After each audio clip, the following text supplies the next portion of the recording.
Today, you will learn the story of a mansion lost in time, where shadows seem to whisper forgotten secrets. A curious nobleman crosses its threshold, only to face a past that claims him. What happens when the sins of others become your burden? Find out before it's too late.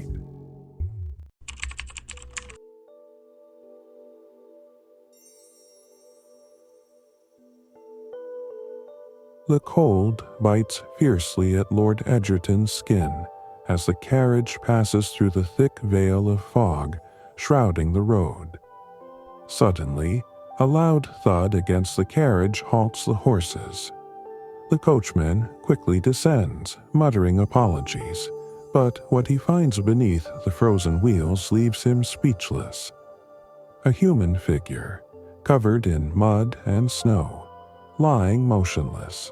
However, when Lord Edgerton leans closer to inspect, the figure opens its eyes, bloodshot with an unnatural red hue, and, in a barely audible whisper, says, "Go back, before it's too late." The next moment, the body vanishes, leaving only muddy marks on the untouched snow. Though disturbed, the nobleman composes himself and suppresses his unease. Upon arriving at the mansion, he is greeted by a magnificent sight.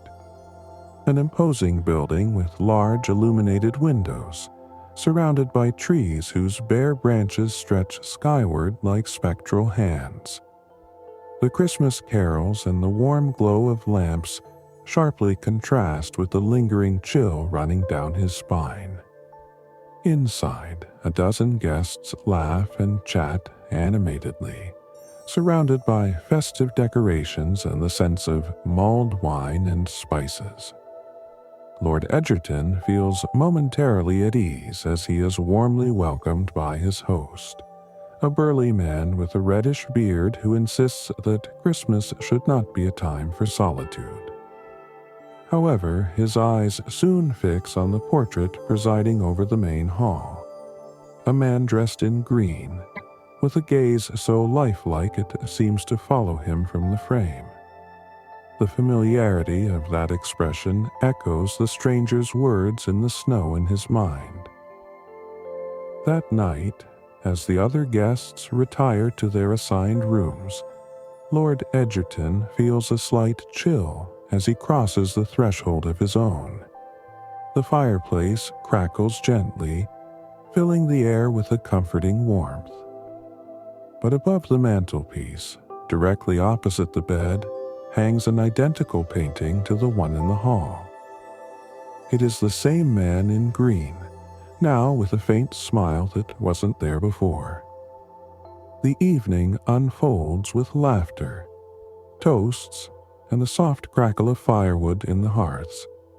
The guests recount tales of hunts, exotic travels, and, of course, a few ghost stories, as is customary during winter gatherings. Ever polite, Lord Edgerton joins the conversations, though his attention repeatedly drifts to the image of the man in green in the portrait above his bed. There is something about that figure he cannot shake, an unease that borders on the inexplicable. Around midnight, as the clock chimes the arrival of Christmas Day, he decides to retire. The mansion is quiet, and the dark corridors echo under his footsteps as he walks to his room. The fireplace is still crackling gently when he enters, yet the room feels colder than before.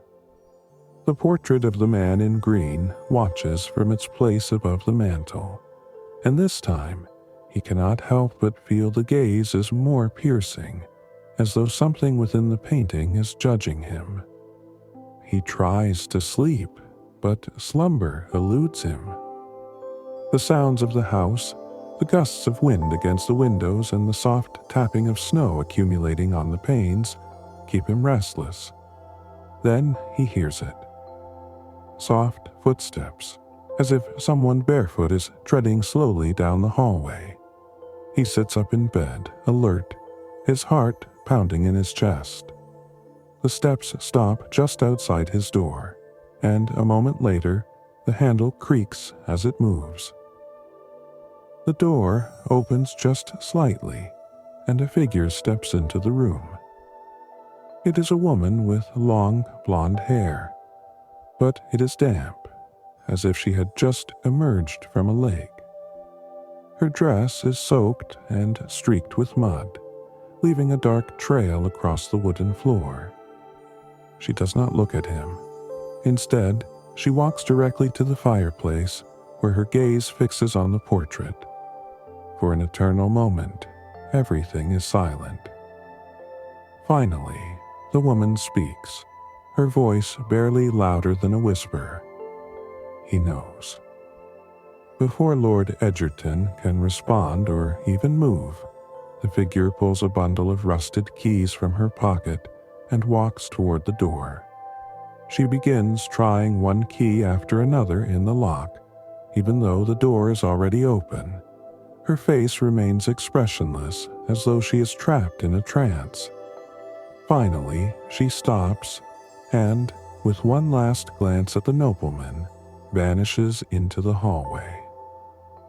The night drags on slowly. Despite the cold enveloping him, Lord Edgerton cannot bring himself to move from his bed until the first rays of dawn filter through the windows. When he goes down to the dining room for breakfast, he tries to mask his agitation. His host, ever attentive, asks if he rested well, to which the nobleman responds with a polite lie. However, he cannot resist asking, "What can you tell me about the room I'm staying in? That portrait, the man in green, there's something unsettling about it." The host smiles, though his expression turns somber. "Ah, yes, the room of the man in green. It has an odd history, but it's nothing important. Just old superstitions.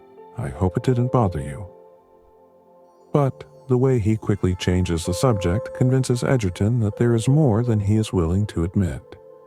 Curiosity begins to burn within him, like a flame fueled by mystery. That same afternoon, while the others busy themselves with games and songs, he decides to explore the lesser-traveled corners of the mansion, determined to uncover the truth.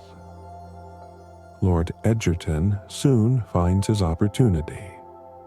While the other guests enjoy a quiet afternoon by the fire, he discreetly withdraws to the mansion's northern wing, where the host mentioned the library was located.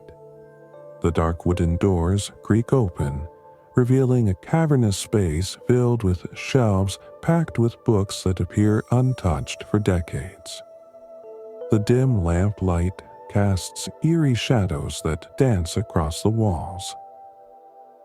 His eyes are drawn to a worn volume that sticks out slightly from one of the shelves. When he takes it, he notices it is not an ordinary book, but a diary, with a cracked leather cover and an inscription that is barely legible. A.L. He carefully opens it, finding yellowed pages filled with tight, energetic handwriting. The diary belongs to someone named Annabelle Lark, who apparently served as the mansion's housekeeper many years ago. As he reads, a story of forbidden love and betrayal begins to unfold. Annabelle details her secret relationship with the mansion's owner, a handsome but cold man known in the region as the Man in Green for his distinctive attire at social gatherings. According to her writings, Annabelle fell deeply in love, only to be betrayed when he left her for a woman of higher status. The last pages of the diary are filled with despair, with vague references to a nearby swamp and to a debt that will never be paid. Lord Edgerton snaps the diary shut, feeling a tightness in his chest. The words seem to echo within the mansion itself, as if Annabel's presence still lingered. At that moment, a dry cough breaks the silence. He quickly turns to find an elderly man in a servant's uniform standing in the doorway, watching him with a mix of curiosity and apprehension. "You shouldn't be here, sir," the man says, his voice trembling slightly. "Who are you?" Edgerton asks, trying not to appear too startled. "I'm Edward, the oldest servant in this house. I've been here longer than I should, likely longer than I'd like." His gaze shifts to the diary in Edgerton's hands, and his eyes harden. "So, you've found Annabel's secrets." The nobleman presses him for what he knows, but Edward seems reluctant to speak. Finally, after a long pause, the old man sighs and says, "The man in green is always searching for someone to bear his sins. That room, that portrait, they're no coincidence. They are there for a reason, one you'd be wise not to uncover." Edgerton insists, his curiosity now turning into urgency. After a lengthy hesitation, Edward retrieves a rusted key from his pocket and places it in the nobleman's hand. "If you're determined to go on, this key opens doors that should remain closed. I'll say no more." Before Edgerton can respond, Edward quickly retreats, disappearing into the shadows of the corridors. Holding the key, the nobleman feels an unexpected weight, as though it is more than an object. It is a decision from which there can be no turning back. His gaze returns to the diary, where Annabel's words seem to come alive. "The swamp's doors hide the truth, but not without cost." With the diary and the key in his possession, Lord Edgerton knows he cannot stop now. Something deep within his soul tells him the mansion has chosen him to unearth secrets long buried. The rusted key feels heavier than it appears. Lord Edgerton holds it tightly as he walks through the dim corridors of the mansion, his mind buzzing with the servant's words. It opens doors that should remain closed. Each step echoes in the silence, and the sensation that someone, or something, is watching him from the shadows grows stronger. Finally, he stops in front of a door at the end of a hallway he had never noticed before. The wood is worn, as if it had endured centuries of history, and the metal knob is covered in rust. The key fits perfectly in the lock, and with a slight turn, the door opens with a prolonged creak that reverberates in the darkness.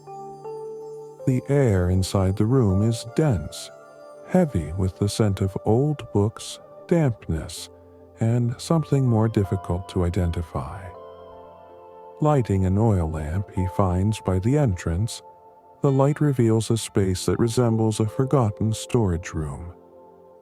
Dust-covered tables are piled with objects that appear to have belonged to a woman. Combs, gloves, a broken parasol. In the corner stands a glass case where a shining brooch catches his eye despite the years it has clearly spent locked away.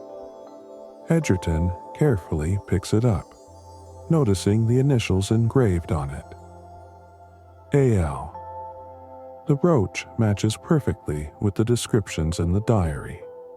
As he lifts it, a piece of paper falls to the floor.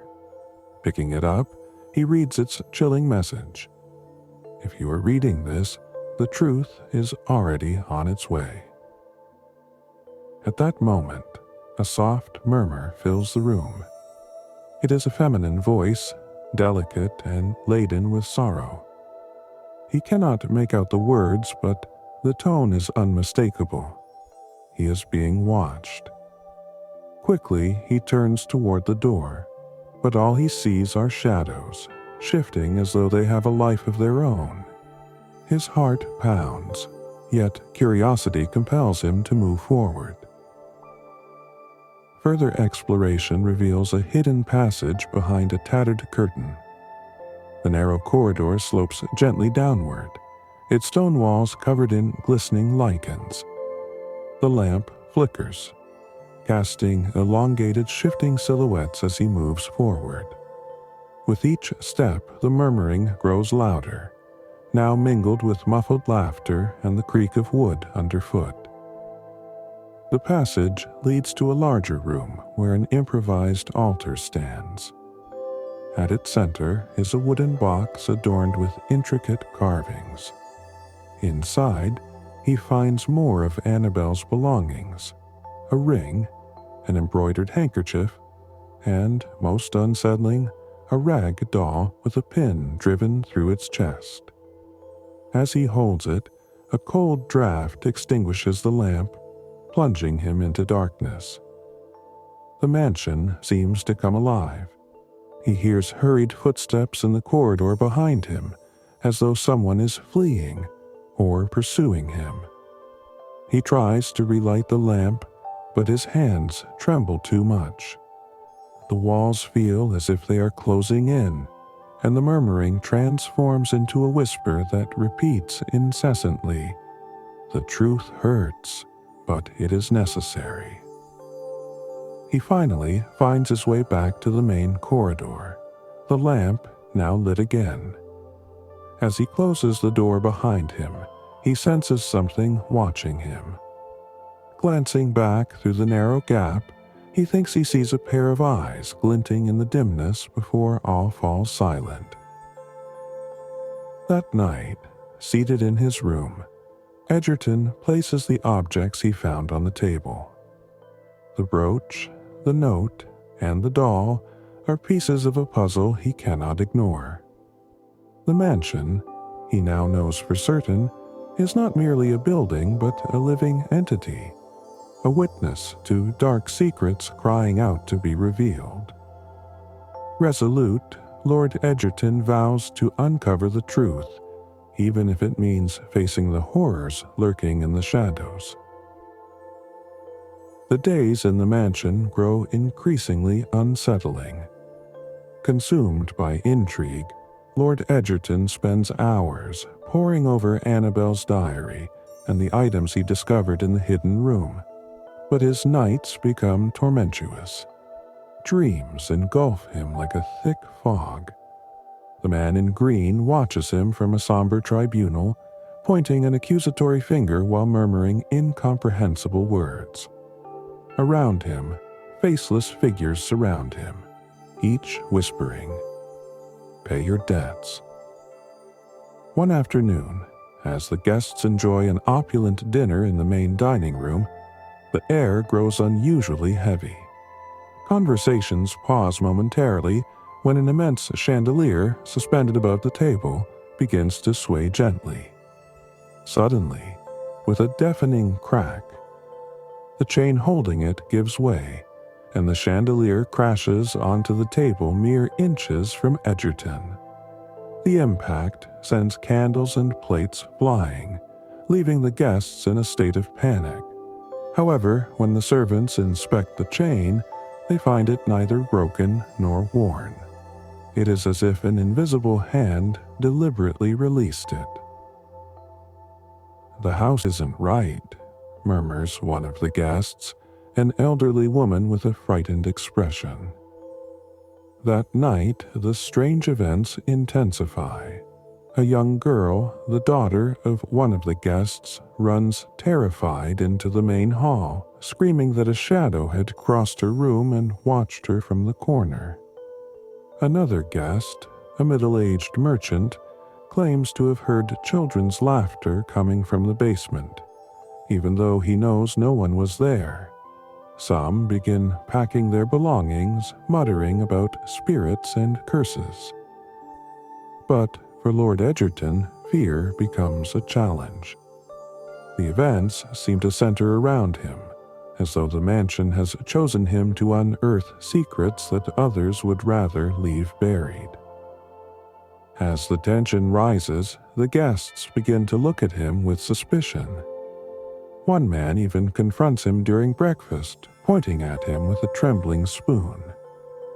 "This all started when you arrived, Lord Edgerton. Maybe the house wants something from you, What aren't you telling us?"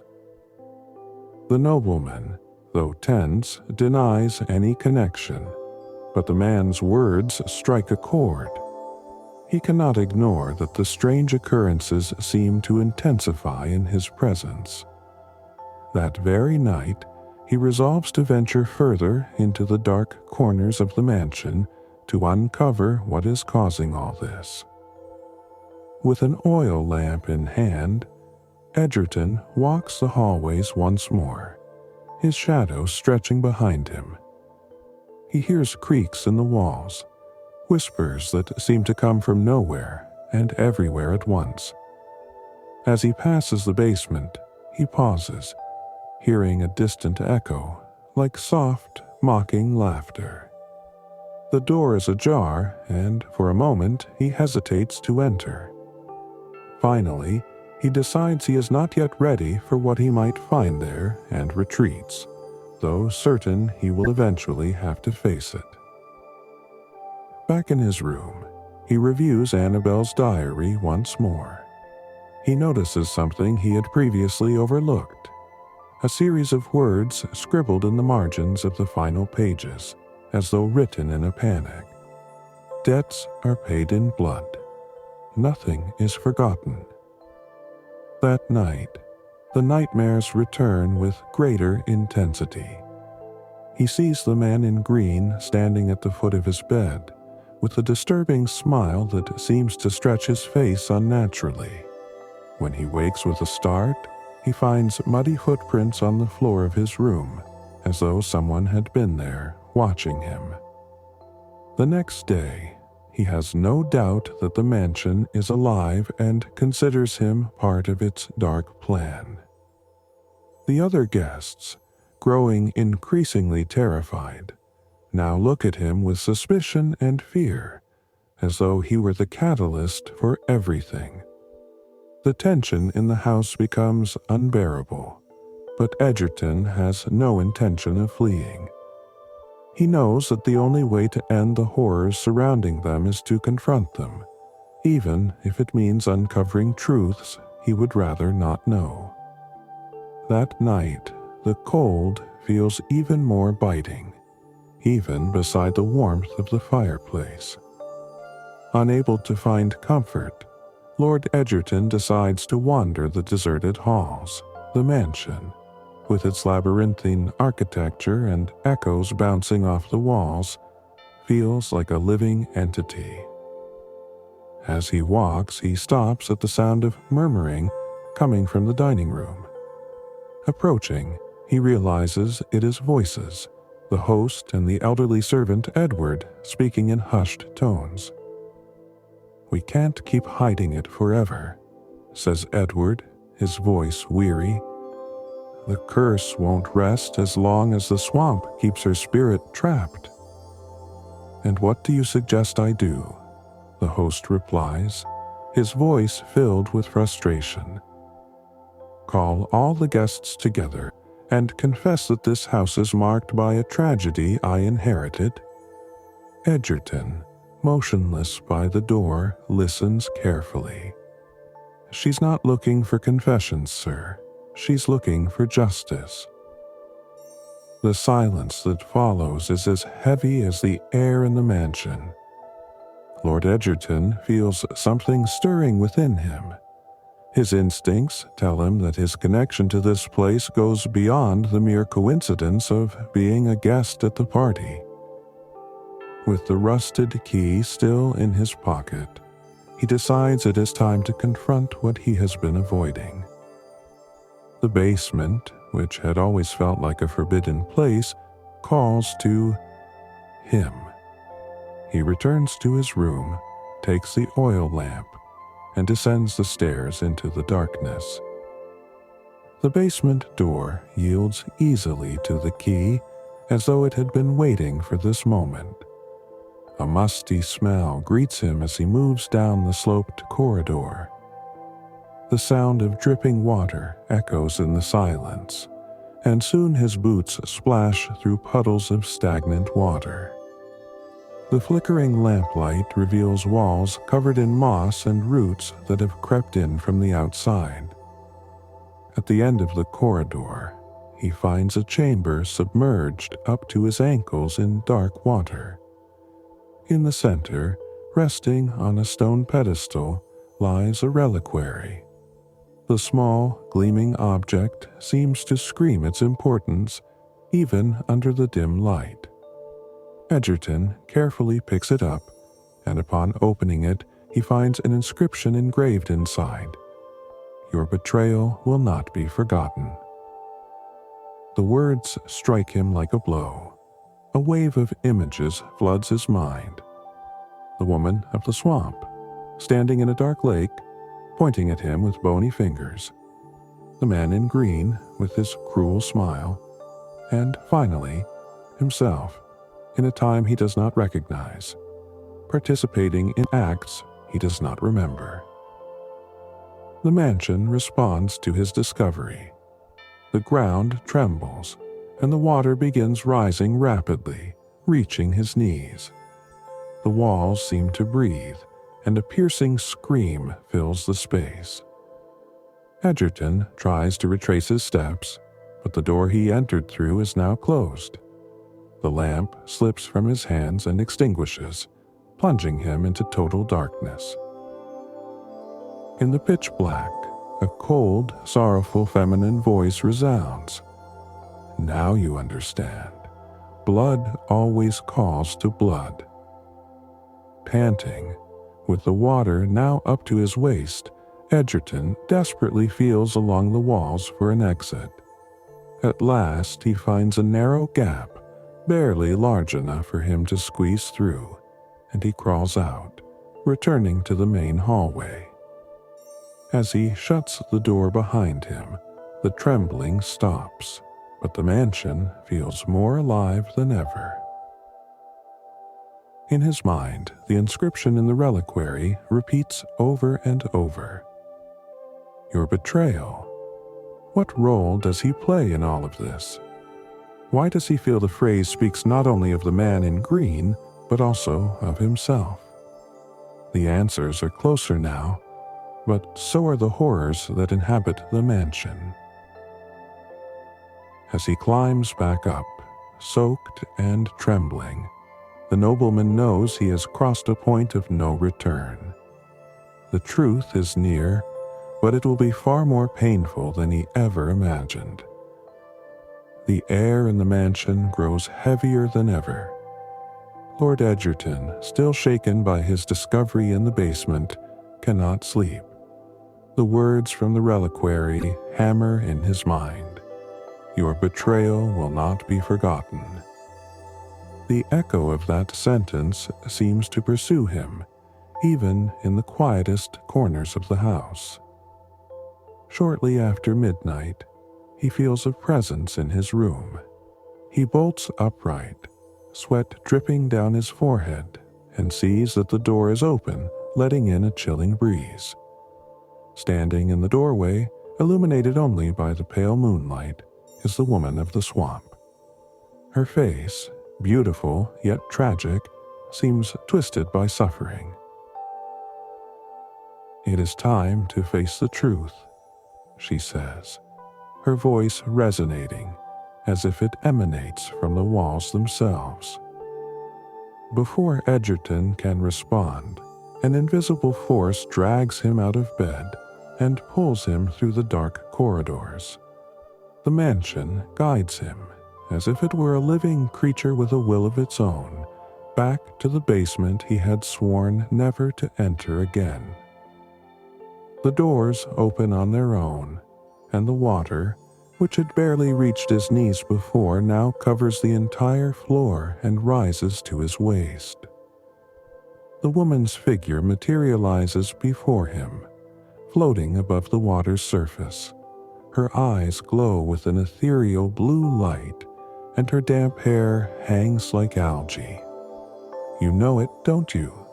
she says, her voice heavy with resentment and pain. "Blood always returns to its source. You are him. You are the man in green." "That's not possible," Edgerton shouts, stepping back. "I'm not part of this. I can't be." But even as he denies it, the images in his mind return with greater clarity. Fleeting moments of a past he cannot recognize, yet feels too real to be an illusion. He sees the man in green, in a younger version of the mansion, humiliating Annabelle before a group of men. Then he sees her fleeing to the swamp, tears streaming down her face. The visions are vivid, as though they are his own memories. "Your soul carries the weight of his actions," says the woman, now moving toward him. "For generations, the men of your bloodline have run from their responsibility, but the debt must be paid." The water begins rising rapidly, reaching his chest. The walls seem to close in, and dark shadows emerge from the water, twisting into human forms. Among them, the figure of the man in green rises, imposing, his face a mask of hatred and scorn. "You are weak, as you always were," says the man in green, his voice eerily similar to Edgerton's own. "You cannot escape what you are." The shadows block every possible exit, and the mansion vibrates as if it is about to collapse. With the water now nearly covering his face, Edgerton feels the weight of generations of guilt bearing down on his shoulders. He closes his eyes, takes a deep breath, and in a desperate cry shouts, "I accept what I am. I accept my guilt, but I will not let this curse continue." The room falls silent, the water stops rising, and the shadows slowly withdraw. The woman of the swamp looks at him with an expression that is a mix of surprise and sadness. "Acceptance is only the first step," she says before vanishing into the mist that lingers over the water. Edgerton stands trembling in the darkness but alive. He knows his confession is not enough to break the curse, but something within him has shifted. He is determined to face whatever comes next, to redeem not only himself but also the souls trapped in this cursed mansion. As he drags himself out of the basement, gasping for air, he feels the house watching him, expectant. The true test is yet to come. Lord Edgerton collapses onto the damp floor of the basement, water dripping from his clothes and his heart pounding almost painfully in his chest. The mansion seems to calm. The trembling ceases, and the shadows retreat, dissolving into the dark corners as though absorbed by the walls themselves. He barely catches his breath when he feels a cold breeze pass beside him. Ahead, the figure of the woman of the swamp appears once more. This time clearer, almost tangible. Her face no longer radiates hatred or pain, but a deep melancholy, as though her eternal suffering has found a glimmer of relief. Recognizing the harm is the first step, she says, her voice now sounding more human. But the truth does not reveal itself easily. In her outstretched hands, she holds an old pocket watch, its golden surface worn by the years. When Edgerton opens it, he sees that instead of numbers, the interior contains a tiny map etched into a rotating disc. The delicately engraved lines appear to depict the lands surrounding the mansion, with a path winding toward a central point marked by a small circle.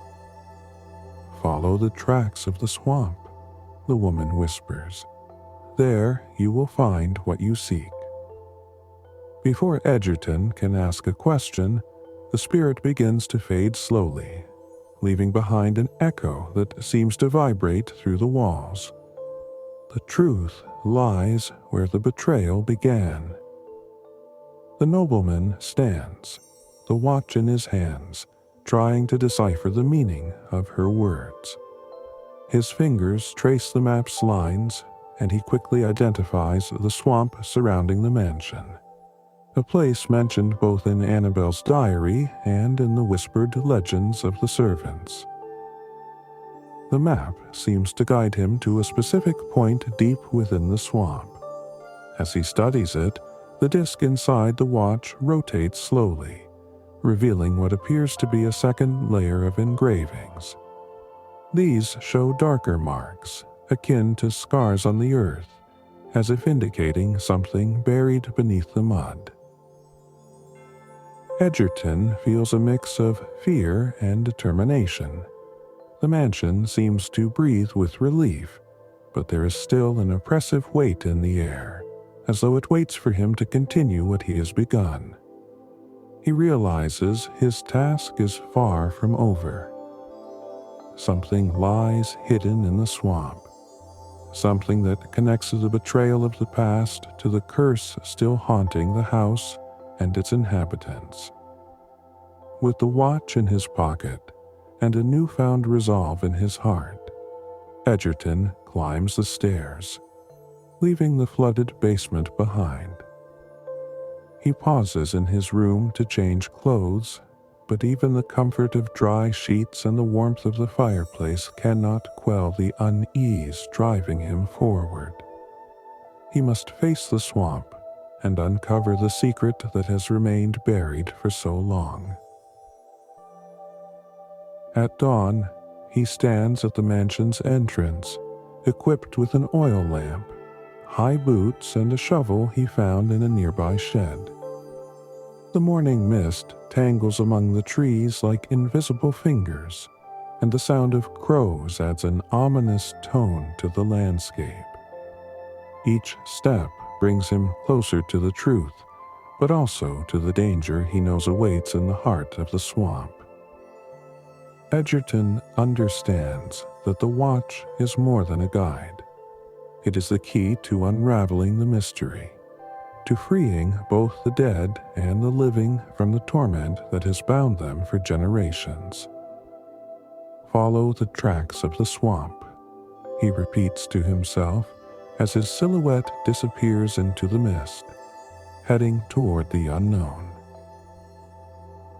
The swamp is shrouded in a blanket of fog, so thick that Lord Edgerton can barely see the ground beneath his feet. Each step he takes causes the muddy water to envelop his ankles, and the echo of his movements seems amplified in the stillness of the dawn. The watch in his hand trembles slightly, as if it possesses a life of its own, guiding him toward a destination he can barely perceive. Finally, the map etched within the watch leads him to a clearing in the heart of the swamp. Here, the terrain changes. The stagnant water gives way to a raised patch of solid ground, surrounded by twisted trees whose branches seem to stretch toward him like warnings. At the center, half buried beneath a thick layer of roots and moss, he finds what appears to be a stone slab with nearly illegible engravings. Edgerton kneels, his trembling hands clearing away the moss that covers the words carved into the slab. With great effort, he manages to read the inscription. Here lies Annabel Lark, beloved and betrayed. May her soul find the peace the world denied her. A lump forms in his throat as he begins to dig with the shovel he brought.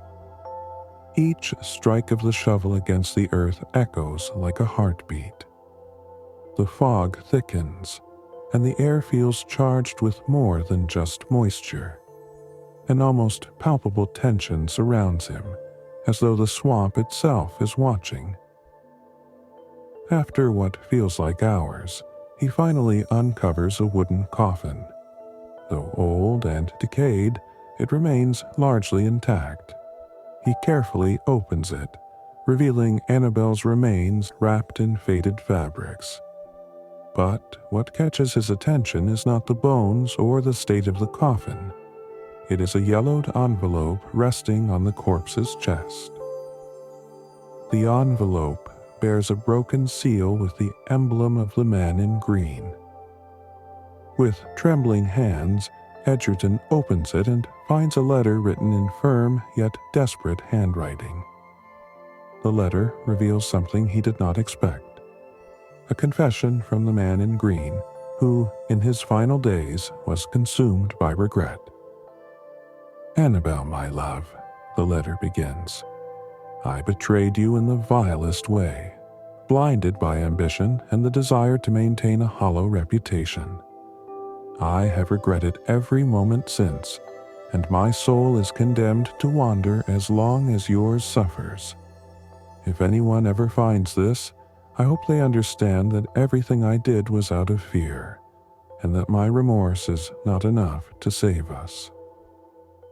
Edgerton feels an immense weight as he reads. The words, soaked in despair, seem to resonate in the air around him. Finally, in an act of faith, he decides to read the letter aloud, as though doing so might release the truths of the past. As he speaks the final words, the swamp begins to change. The fog slowly recedes, as though an invisible force is dispelling it, and a pale ray of light pierces through the treetops, illuminating the grave. The earth seems to breathe, and an absolute silence falls, followed by a soft but clear whisper: "Thank you." In the distance, the mansion stops trembling. The shadows that once surrounded it, feeding on its darkness, dissolve, and for the first time in days, the air feels light.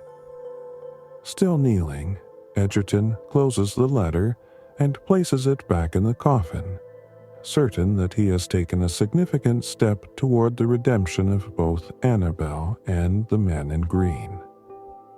However, as he makes his way back to the mansion, he cannot shake the feeling that his task is not yet complete. The curse may have weakened, but something deeper, more ancient, still lurks in the dark corners of the house. The truth has come to light, but the past still has claws that will not release easily. Edgerton knows the final confrontation is near, and he must be ready to face it. When Edgerton returns to the mansion, the atmosphere is noticeably different. The oppressive weight that had reigned for days seems to have lifted. The corridors no longer creak under an invisible burden, and the shadows that once seemed to move of their own accord are now just ordinary shadows cast by the lamplight. In the main hall, the guests are gathered, their expressions ranging from relief to disbelief. One of the women, the same one who had spoken of presences in her room, says aloud, "Things seem to have returned to normal. Last night, for the first time, I slept without disturbance." The host, holding a brandy glass in his hand, approaches Lord Edgerton. His gaze, though relieved, carries a mix of curiosity and gratitude. "I don't know what you've done, my dear friend, but it seems the house breathes differently. If you've freed us from this darkness, you have my eternal gratitude." Edgerton, still wearing the mud-stained boots from the swamp, can only respond with a nod. He doesn't want to speak of what he saw or of the letter he read aloud. While the others celebrate with laughter and toasts, an unease lingers in him that he cannot shake. The man in green's letter weighs on his memory, and its final words echo in his mind. "My regret is not enough to save us." That night, As the other guests enjoy a final dinner before departing for their homes, Edgerton retreats to his room. From the window, he gazes at the swamp in the distance, bathed in the pale light of the moon. Though the mansion is calm, he feels that something remains unresolved. There is a presence, a waiting, as though the soul of the man in green is suspended, trapped between forgiveness and condemnation.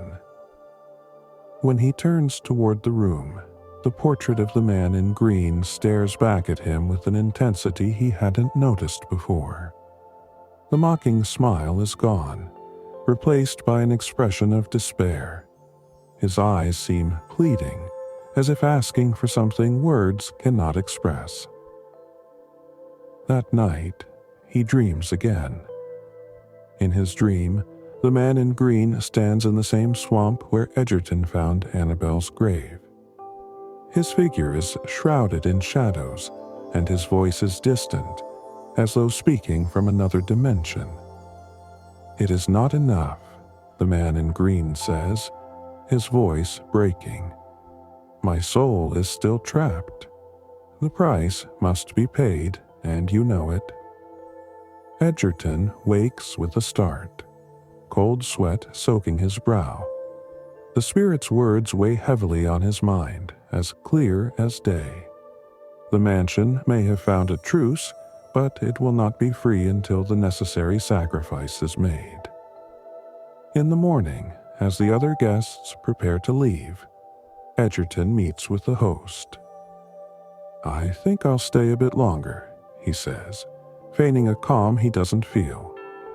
The host looks at him curiously. "Is there still something to resolve?" "Perhaps." Edgerton forces a smile. "I believe this house holds more secrets than any of us can imagine."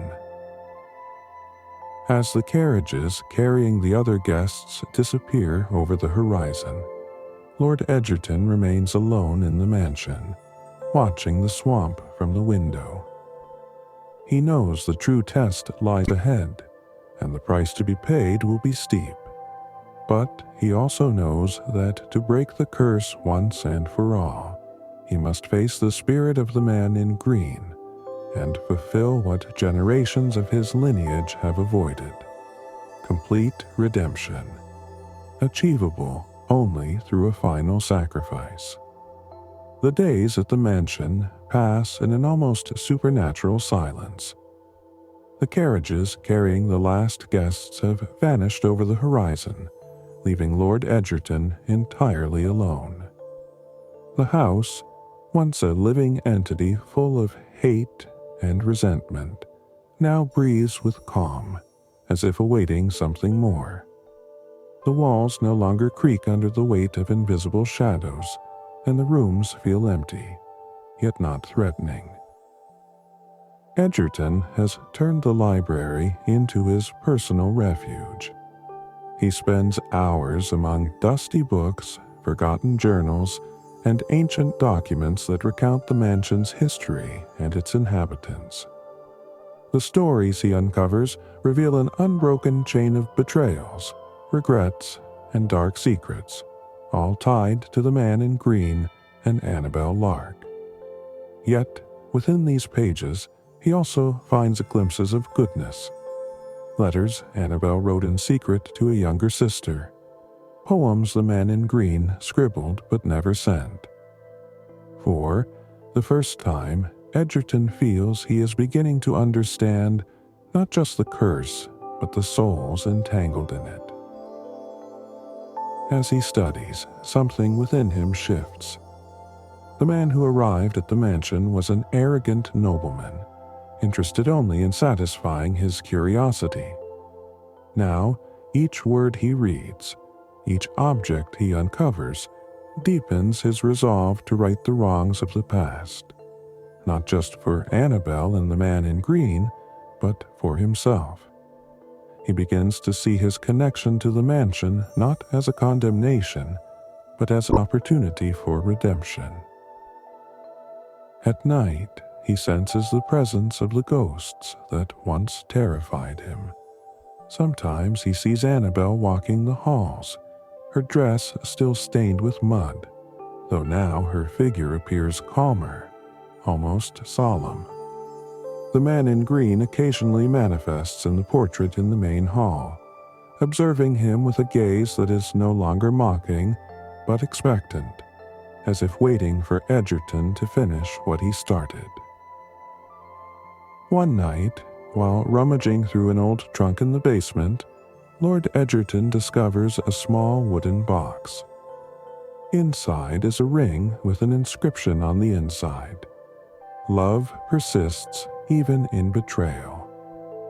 As he holds it, he feels an immediate connection to the spirits that inhabit the mansion. He realizes the ring symbolizes both the tragedy and the hope that binds Annabel and the man in green. Carefully, he places it on the mantel in his room, a constant reminder of his task. The swamp, once a place of nightmares, has become familiar to him. He explores its recesses, uncovering remnants of old pathways and ruins that were once part of the original estate. Each discovery strengthens his resolve to uncover the full truth and to completely free the souls trapped in this endless cycle of suffering. In the process, Edgerton is transformed. The solitary and selfish man he once was gives way to someone humbler, someone who understands the weight of past actions and the value of setting them right. The mansion, though still steeped in secrets, seems to accept his presence. The rooms feel less cold, and the shadows that once loomed menacingly now watch him with curiosity, as if assessing whether he is worthy of finishing the story he has inherited. One day, as he sits by the fire reading a poem written by Annabel, he hears a soft whisper in the air. "We are close." Though much work remains, Edgerton smiles, knowing he is on the right path. He has begun a new life, not merely as a guest of the mansion, but as its guardian, its historian, and perhaps its redeemer. Years pass, and the mansion becomes a place of legend. The dark events that once filled its halls with fear and mystery are now retold as stories of redemption and remorse. Each Christmas, some of the former guests return, not in fear, but with reverence for the place and for the souls that still inhabit it. Lord Edgerton, now known as the guardian of the swamp, has become a near mythical figure to those who visit the mansion. He maintains the property with diligence, preserving its secrets while sharing just enough for others to understand its significance. During these gatherings, he listens to guests recount how the mansion feels more alive and less burdened by sorrow. Some even claim to have seen a woman walking the halls or heard a soft melody rising from the swamp on the calmest nights. For Edgerton, however, the true change lies not in the stories others tell, but in what he has found within his own soul. Each corner of the mansion, each hidden passage he explores, offers him a new piece of the puzzle binding Annabel and the man in green. Though their spirits no longer manifest as intensely as before, their presence is still palpable, as if they are waiting for something, perhaps one final act to free them entirely. On long winter nights, Edgerton often sits by his window, gazing out at the snow-covered swamp. In these moments he finds a peace he has never known. The icy air, the whiteness of the landscape, and the profound silence comfort him, reminding him that even in the darkest places, redemption can emerge. One day, while walking along the edge of the swamp, he hears a child's laughter. Turning, he sees a young boy exploring the area with wide-eyed curiosity. The boy stops abruptly and stares at a point between the trees.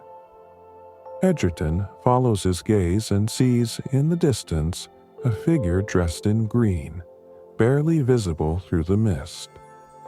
For a moment his heart races, but he notices the figure does not radiate hostility or sorrow.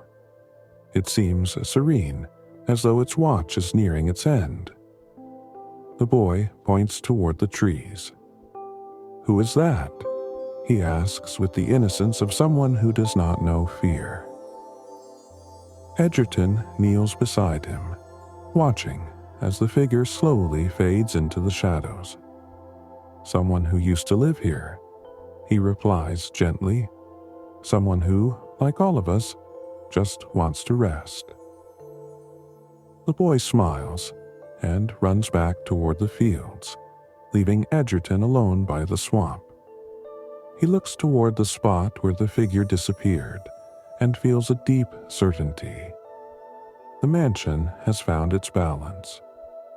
The echoes of the past will always remain, but no longer as chains that bind, but as reminders of stories worth telling. That night, as the first stars appear in the sky, Lord Edgerton closes the mansion's front door. The house, filled with memories and secrets, finally feels at peace. He, its last guardian, has found his place, not only as a protector of the trapped souls, but as a man transformed, who understands the value of confronting the shadows of the past to find light in the present.